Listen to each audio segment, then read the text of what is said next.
Top quality और consistent performance के लिए सिर्फ सिल्वर पंप्स एंड मोटर्स, नाम याद रखना। ભારે વરસાદને પગલે કલેક્ટરની સ્થાનિકોને અપીલ કરવામાં આવી છે। નાગરિકોને જરૂરી સાવચેતી રાખવા માટે અપીલ કરવામાં આવી છે।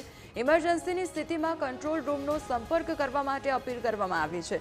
સોશિયલ મીડિયાના માધ્યમથી કલેક્ટરે સ્થાનિકોને અપીલ કરી છે, તો લોકોને અપીલ કરવામાં આવી છે। સોશિયલ મીડિયાના માધ્યમથી આ અપીલ કરવામાં આવી છે। સતત જે વરસાદ વરસી રહ્યો છે, ભારે વરસાદ વરસી રહ્યો છે, તેને પગલે કલેક્ટર દ્વારા સ્થાનિકોને અપીલ કરવામાં આવી છે, તો નાગરિકોને જરૂરી સાવચેતી રાખવા માટે અપીલ કરવામાં આવી છે। ઇમરજન્સીની સ્થિતિમાં કંટ્રોલ રૂમનો સંપર્ક કરવા માટે અપીલ કરવામાં આવી છે, તો સોશિયલ મીડિયાના માધ્યમથી કલેક્ટરે સ્થાનિકોને અપીલ કરી છે।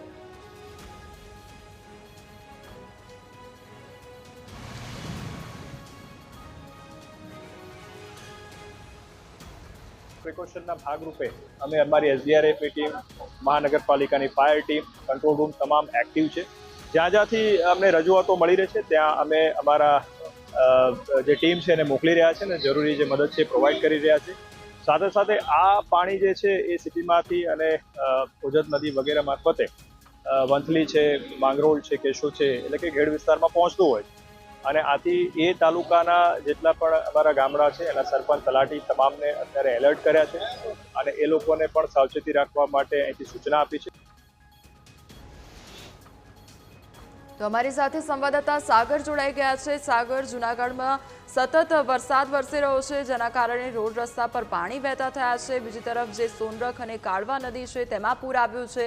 બીજી તરફ કલેક્ટર દ્વારા પણ લોકોને એલર્ટ કરવામાં આવ્યા છે, એટલે કયા પ્રકારની હાલ પરિસ્થિતિ ત્યાં આગળ જોવા મળી રહી છે? કોમલ, ગઈકાલે સાંજે જૂનાગઢ જિલ્લાની જો વાત કરીએ તો સરેરાશ 1 ઇંચથી લઈ અને 6 ઇંચ જેટલો વરસાદ વરસ્યો।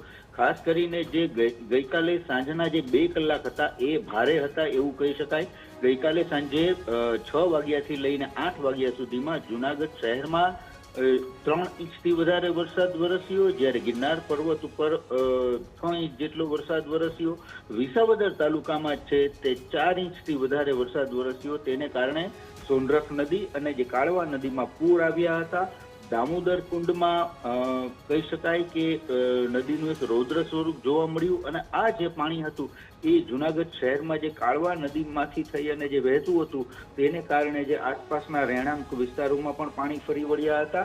જૂનાગઢ નજીકનું જે વિજાપુર ગામ છે ત્યાં પણ જે વોકળામાં પાણીમાં એક યુવાન ફસાયો હતો, તેને એસડીઆરએફની ટીમ દ્વારા રેસ્ક્યુ કરી અને બચાવાયો હતો।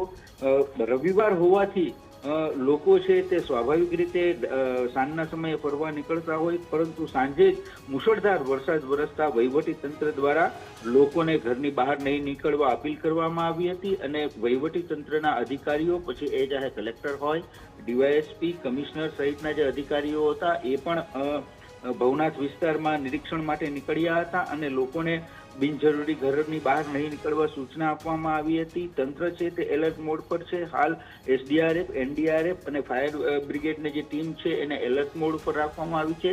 જોકે સદનસીબે ગઈકાલે રાત્રે 9 વાગ્યાથી વરસાદે વિરામ લીધો છે, તેથી તંત્રએ પણ હાશકારો અનુભવ્યો છે, પરંતુ હજી પણ ક્યાંક ને ક્યાંક વરસાદની જે આગાહીઓ છે એ યથાવત છે, એટલે તંત્ર છે તે એલર્ટ મોડ ઉપર છે। જી કોમલ।